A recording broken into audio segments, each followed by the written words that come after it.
нимпайкараи Караматуллоҳи Қурбон сарояндаи маъруфи тоҷикро баъди 29 соли кушта шуданаш дар кӯлоб пардабардорӣ карданд. ин нимпайкара дар назди коллеҷи санъати ба номи Караматуллоҳи Қурбон бозсозӣ ва қомат афрохт. хонавода ва фарзандони сароянда мегӯянд бозкушоии нимпайкараи падарашон ба оилаи онҳо як рӯзи хосе хоҳад буд. рости гап имрӯз дар оилаи мо як рӯзи хушбахтӣ аст, як рӯзи хурсандӣ аст, чунки имрӯз ин коллеҷи ба номи падари бузургворам шодравон Караматуллоҳи Қурбон боз дубора ба таъмир баромада имрӯз хушбахтона нимпайкараи онро гузоштанд.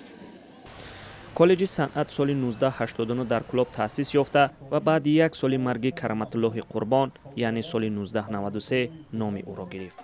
соли 2019 ин коллеҷро унвони ҷумҳуриявӣ доданд ва ҳамон вақт Эмомалӣ Раҳмон дар бозкушоии бинои нави коллеҷ ширкат кард. то вақте ҳастем номбардори падар ва номбардори миллати азиз ҳастем чун падари бузургворам.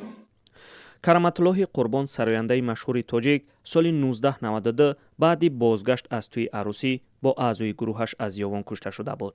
он замон Караматуллоҳи Қурбон ҳамчун овозхони саршиноси тоҷик ба ҳисоб мерафт. бо гузашти 29 сол аз қатли Караматуллоҳи Қурбон ҳола ҳам садо ва навозишу оҳангҳои ӯ дар интернет хомӯш намешавад.